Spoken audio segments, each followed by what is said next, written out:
Why did Islam allow polygamy in general? Give me your thoughts. Someone today tells you, you as a Muslim, don't you believe in the Quran and it allows polygamy in certain circumstances? How is that fair? What's the philosophy behind that? What would you respond? I'd be like, I have never experienced it myself. Well, that's a good way to get out of it. But if you really want to address it, what would you say? Yes, brother. Can we say that like men were at war? Men went to war.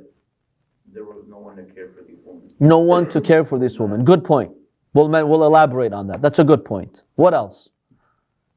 Any other ideas? Islam allowed polygamy for several reasons. Very briefly, this is not the point of our discussion, but it's just an intro to why the Prophet married a number of wives. Simply, in a lot of those societies, there were less women who were eligible for marriage than men. No, the other way around. There were less men eligible for marriage than women. Why? Two main reasons. One, war. Men would get killed in the battlefield. I remember a lot of those areas were villages, like comprised of 300 people. So if 50 men die in a battle, that's what, 1/6 of the whole city? So that leaves a lot of women without having the opportunity to marry. So Islam limited, by the way, polygamy.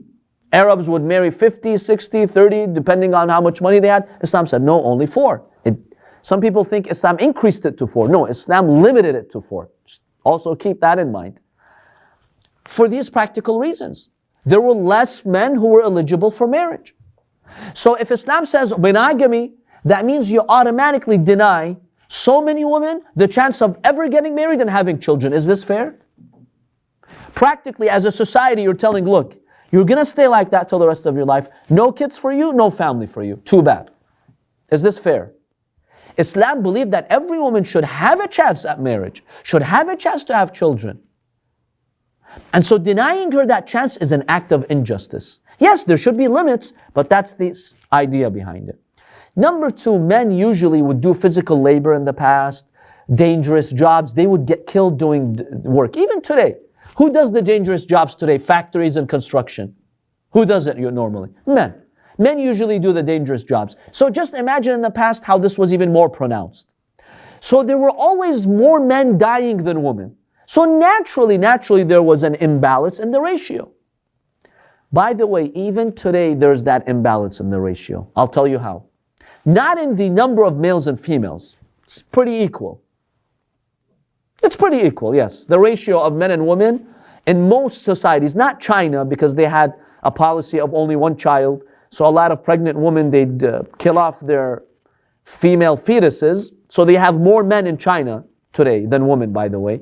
But that's because of a political decision. But in most societies, the ratio is pretty equal. Nothing too discernible. Maybe in some societies, just a little bit more men. Maybe in some societies, just a little bit more women. But it's pretty equal.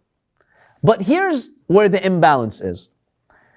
Today, single people in America are saying the following: there just aren't enough available men in this city, in that city where the interview was done. So in many cases, there are 1.4 college-educated women between the ages of 18 and 30 for every man. 1.4 versus 1. Remember, people naturally marry someone from their same demographics, from their same socioeconomic background. If you consider the number of women in one particular socioeconomic background who are eligible for marriage, there are many more women than men. So what's going on? What's happening is men are marrying women, but you have an imbalance in their ratio. There are thousands and millions of women who don't find the suitable husband for them. Even today this problem exists. Even today. So not just in the past. And so fewer people are getting married because there's a shortage of economically stable single men. That's another factor. Women want men who are economically stable. Well, the number of economically stable men who can marry are less than those available women. So Islam recognized in those times there were poor men who could not get married.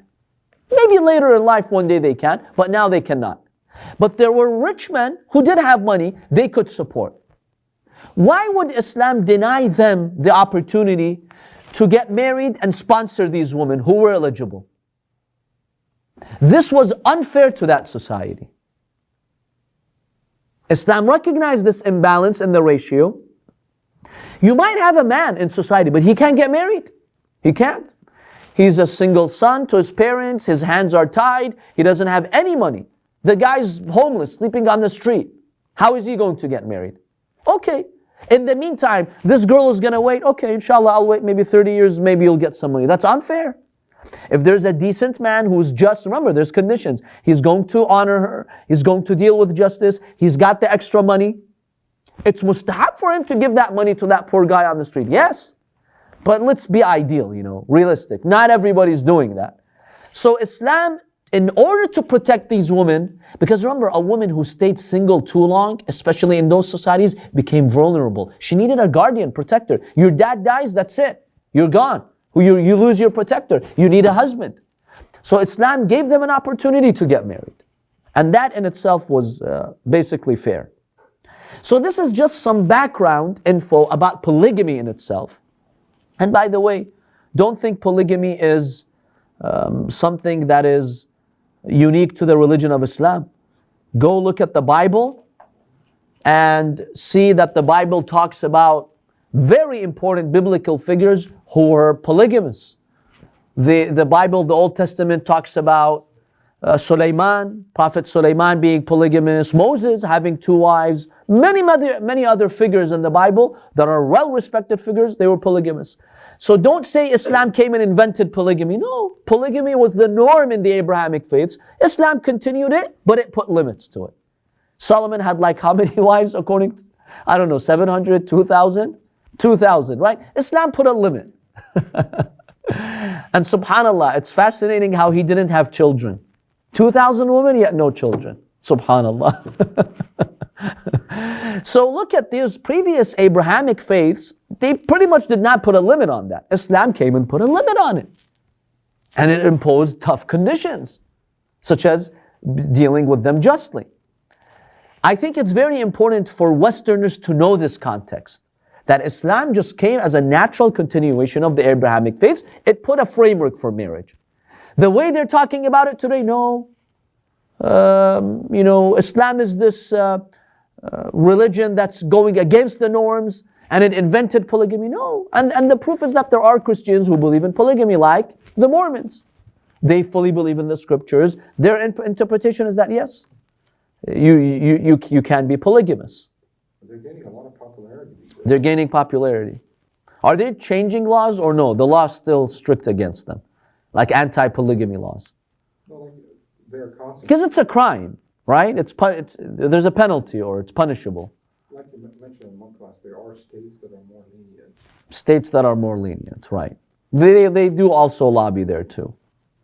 So this is not something unique to the religion of Islam. Having said this, my dear brothers and sisters, this brief intro, in our next class, we'll examine the specific reasons why Allah subhanahu wa ta'ala allowed the Prophet to marry all these wives.